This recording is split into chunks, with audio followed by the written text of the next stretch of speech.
I'm going to do something terrifying. I'm going to read from a brand new novel that I just sent to my agent and editor yesterday.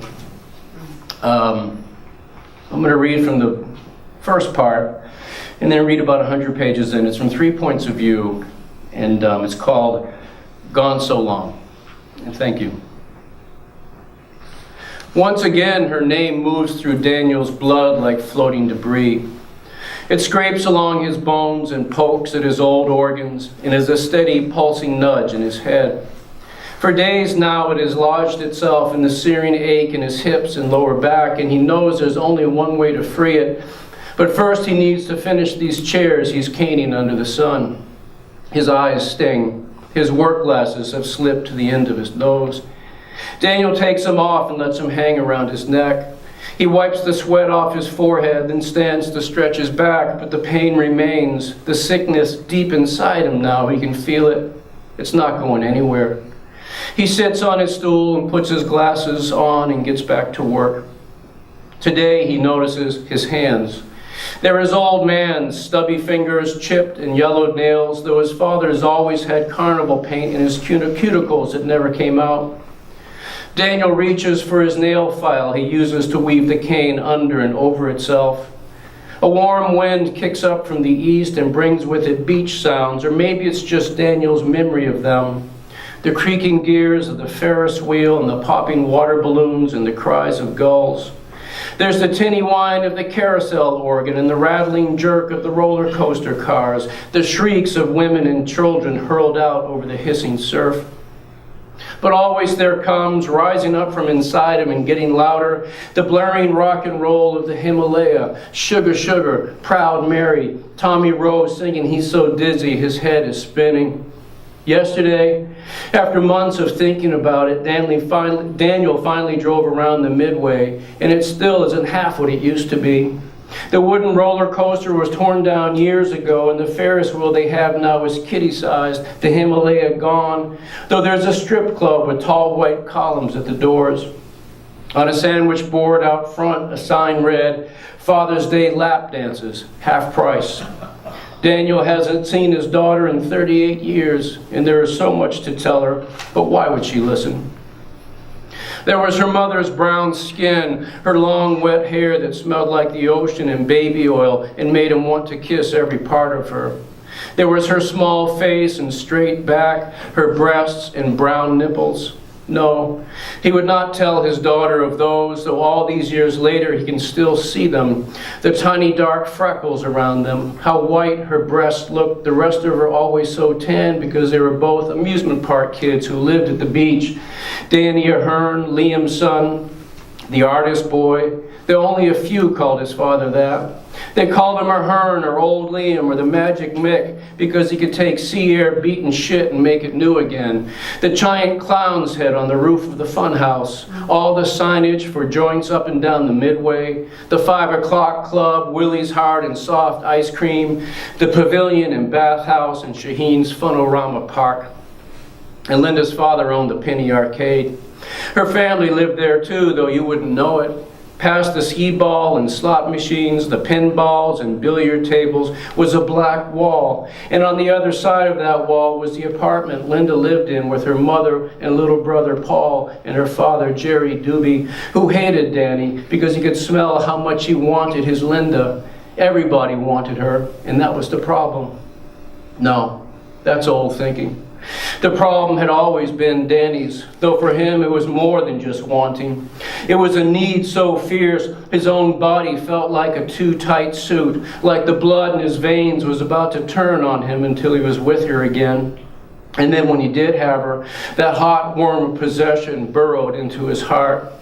He'd never been one of the handsome boys, not like Jimmy Squeeze, who got his name because he could hold a pencil between his chest muscles, or Tony Scarf with his long hair and 500 skee ball tickets hanging off one shoulder, or Manny Pina and his lean torso and face you could put on a cereal box.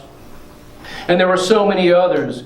Beach raft from all the stinking towns of the Merrimack Valley, sometimes a few rich boys from New York or Connecticut who rented air-conditioned cottages on the sand past the bar rooms at the edge of the strip. But Danny had something the others did not, something he never would have known about if Will Price hadn't shown it to him that afternoon in May 1969, the season just about to kick into gear. Cain likes wet heat, like this morning's. This is the 6th of 8 chairs from a 100-year-old dining set, and Daniel had to refinish each one before the caning could begin. The other 7 are within easy reach, like everything, because he lives small. His lot, a half acre, though he occupies only 1,200 square feet of it. His trailer rests against the stand of torch pines, so overgrown the branches cover his tin roof. And when it's hot, like today, the pitch goes soft, and he can smell it in the ocean as he works in the yard. It's a 40 by 40 patch of ground he did not earn, but it's his anyway. 3 years ago, he hired a man to build him a tall plank fence, enclosing Daniel single wide in this square with a narrow gate for his Tacoma. He hired a carpenter to build him a small shop for his caning, one he framed on concrete against the west fence, and Daniel liked how much smaller that made his patch. He was paroled 23 years ago, but really, he's never been all the way out.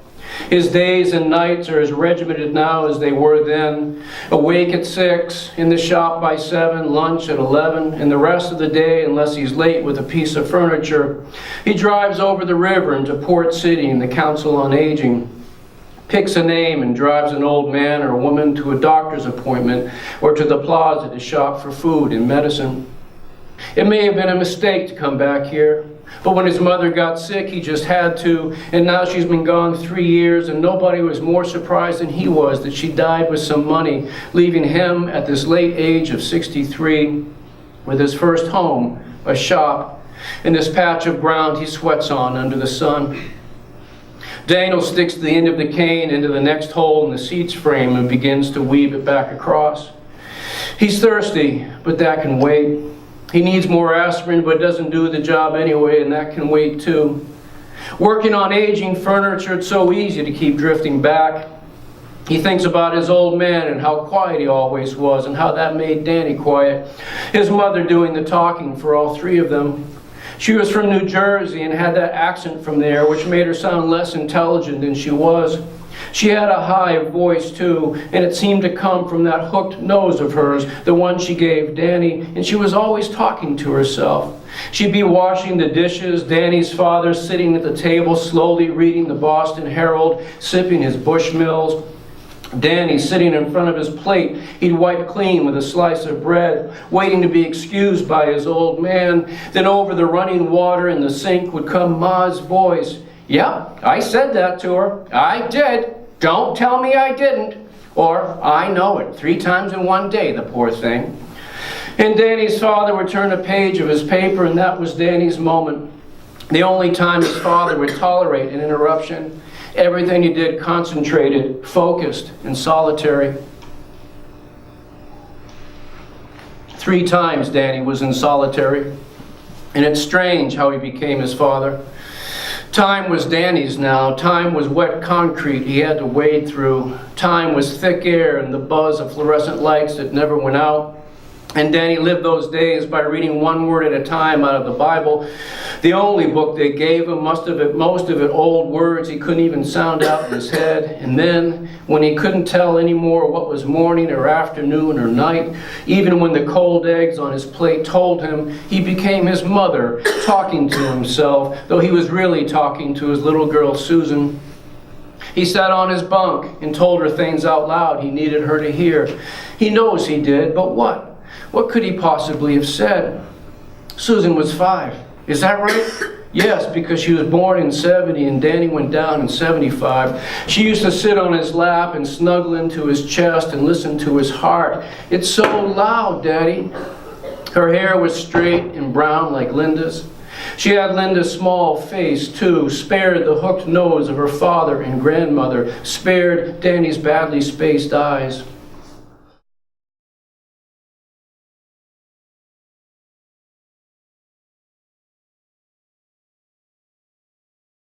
Joseph, bless you for asking, because that's such an important question. Did you hear his main question? Do you have to, Sarah Orne Jewett is the one who said, write what you know. But E.L. Doctorow said, yeah, but how do you know what you know? Right? E.L. Doctorow, who would write from the point of view of Ford and Carnegie Mellon and Morgan, who would write from the point of view of people living in a time when he was not on the planet yet. No, here's the thing, man.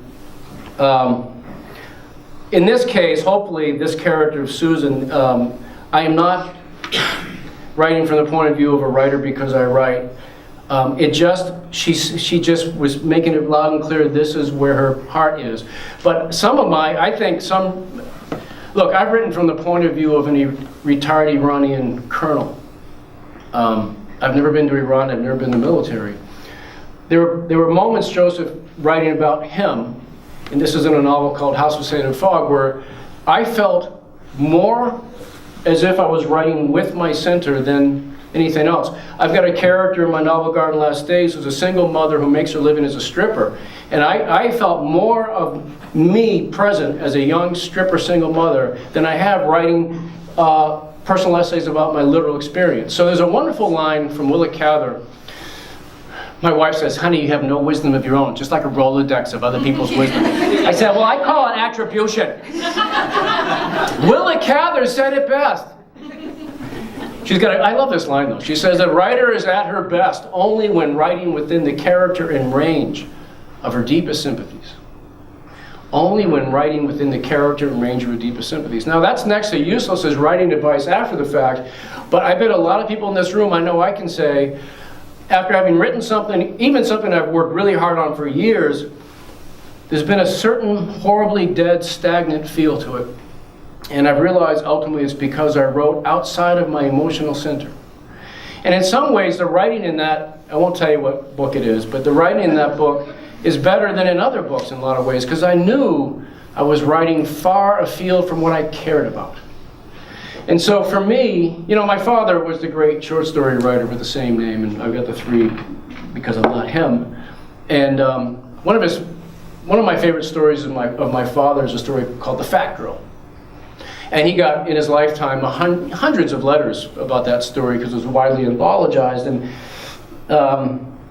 And they would say, how can you, a man, know what it's like to be a heavy woman in America, blah, blah, blah. And he said, well, I don't know what it's like to be a woman or a heavy woman in a narcissistic, thin, starved culture, but I know what it's like to have your body betray you.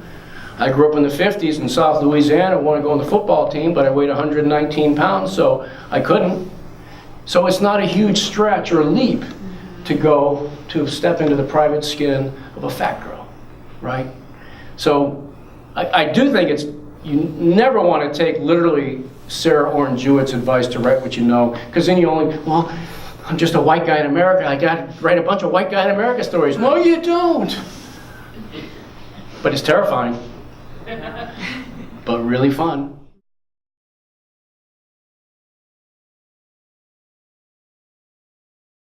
Do we have 4 hours?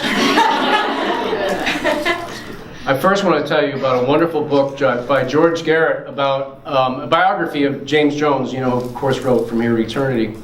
And Garrett talked about Jones, this actually refers to your question. Garrett talks about James Jones being a writer in the 40s, writing From Here to Eternity, this big fat novel, while he was a soldier in the army. It's the 1940s. If you're a writer, you're a homosexual. So he hid the fact that he was writing in the mornings, and then he spent most of the day, peeling 800 potatoes on KP duty. And Garrett has a beautiful line. He said that James Jones learned to hold his talent inside of him like warm water between two cupped hands. And I do think that this is a culture of ours that prizes artistic ability only when you won an Oscar or you have a bestseller. It is not a culture that takes dance, writing, painting, poetry, God knows poetry, seriously, unless you've made some money or acclaim from it. So all these roadblocks are in front of you until you've had some success. So good luck. I think look, we have the First Amendment, which is the best thing we've got going, right? It guarantees freedom of expression. My point is, to your family question, I married an artist too, but you don't have to have married an artist. She's a dancer and a choreographer, and she's not the kind of dancer who makes money at it, if you know what I mean. And so we have had a really wonderful shared common thing that, you know, we've been together 29 years, and every day I know that what she wants to do after taking care of the kids when they're little is make something beautiful with her body. Every day I want to try to make something beautiful with words. And man, the first 15, 18 years of our married life, we were working 6, 7 jobs, 6, 7 W-2 forms every year.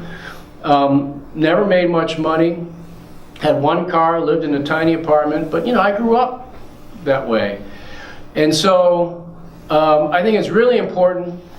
You don't have to have married a fellow artist, but I think it's important. We better, not you person, we better all be with someone who will respect that warm water we're holding cup between two hands, because it's not easy. It takes a lot of nerve to create art, to try to.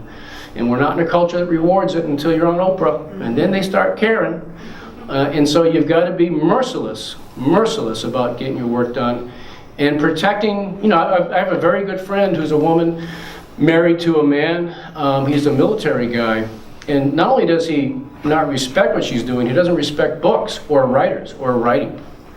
And so she's in a toxic relationship because of this.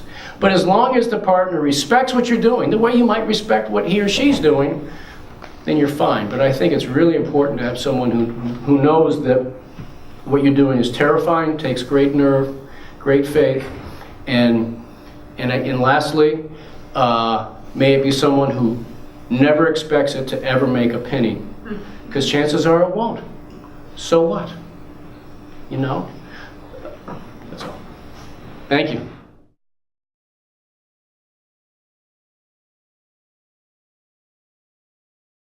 So I'm going to give you 2 definitions I've stolen from the writer Janet Burroway. I think they're beautiful. Where she defines story as a causal sequence of events with a beginning, a middle, and an end. She said, but plot is how we arrange that causal sequence of events. And that's why I think it's really important for writers to think about plot as a verb. It's something you do after you found the story. So give yourself permission to overwrite. Give yourself permission to write 600 pages that you're going to shave down to 290.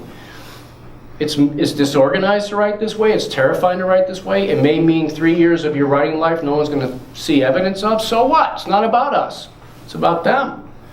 So I find time and time again, Rosalind, that if I just... Here's the thing. It always seems to go better, and I'm wondering if you agree with this in your own writing life. It always seems to go better for me, whether it's nonfiction, personal essay, memoir, or fiction, not when I've been gripped by a story to tell, but when I've been gripped by a story to find. The less I know, the better. And over the years, I've just learned to trust my intuition about what I'm curious about, what gets my attention. And I think that's all we need to focus on. And it's simple but not easy. And if you just, you know, it'll be a situation that has a little bit of trouble in it. We use the word conflict a lot. I prefer the word trouble. All you need is just a little bit of a sliver of a character, a sliver of a situation where there might be some trouble. And the trouble may be, I've got bad breath on a first date. It could be a gun in the face. It could be, you know, whatever. You don't have to scratch too deeply to find human trouble. Everybody in this room, by the way, is in some kind of trouble right now. It may just be, will you ever shut up? I gotta go eat. But it could be, God forbid, what's this lump? Honey, who's Rosemary? 57 texts from Rosemary? Who the hell's Rosemary? Right?